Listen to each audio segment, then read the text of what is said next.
사이클로이드는 바퀴라는 의미의 고대 그리스어에서 나온 말로 원 위에 한 점을 찍은 후 구원을 직선 위에 굴렀을 때 점이 그리는 곡선의 자취를 말합니다.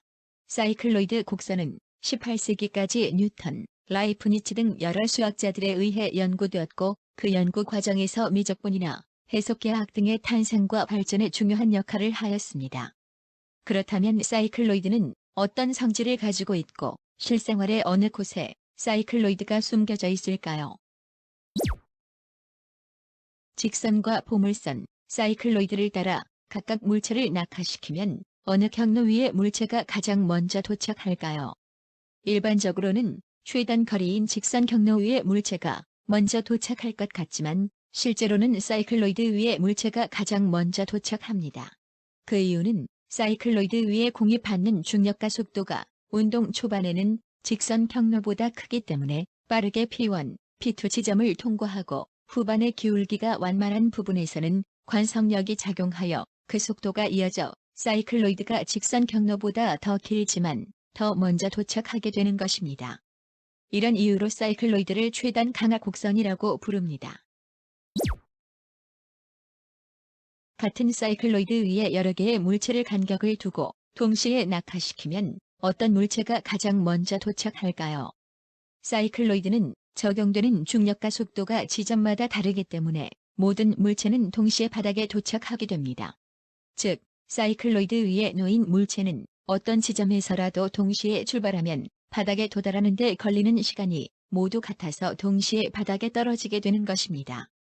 이런 이유로 사이클로이드를 등시 곡선이라고도 부릅니다. 독수리나 매가 땅 위에 있는 먹이를 향할 때는 직선이 아닌 사이클로이드에 가까운 곡선으로 하강합니다. 이는 최단 거리인 직선 경로보다는 본능적으로 내려가는 시간이 빠른 사이클로이드 곡선을 따라 빠른 속도로 하강하여 먹잇감을 사냥하는 것입니다. 그리고 하늘을 나는 새의 날개 끝이 그리는 궤적에서도 사이클로이드를 찾을 수 있습니다. 새들은 몸체를 기준으로 날개 끝이 사이클로이드의 타원 궤적을 이루며 이로 인한 양력으로 전진하게 되는 것입니다. 또한 연어 등의 둥근 비늘에도 사이클로이드 곡선이 숨겨져 있습니다. 물고기는 물이 흐름을 통한 이동 속도를 높이기 위해 비늘 모양을 사이클로이드 형태로 진화시켰습니다. 우리나라 전통 가옥의 기와에서도 사이클로이드를 발견할 수 있습니다. 목조 건물이 부식되는 것을 방지하기 위해서는 빗물이 기와에 머무는 시간을 최대한 짧게 해야 하는데 이를 위해서 경사면을 사이클로이드 형태로 만들어 최대한 빨리 빗물을 떨어지게 하는 것입니다. 그리고 워터파크에서 볼 수 있는 워터슬라이드도 직선이 아닌 사이클로이드로 되어 있습니다. 워터슬라이드를 놀이터의 미끄럼틀 같은 직선이 아닌 사이클로이드 형태의 곡선으로 만들게 되면 직선 경로보다 더 빨리 내려오기 때문에 더 큰 속도감과 스릴을 느낄 수 있게 되는 것입니다.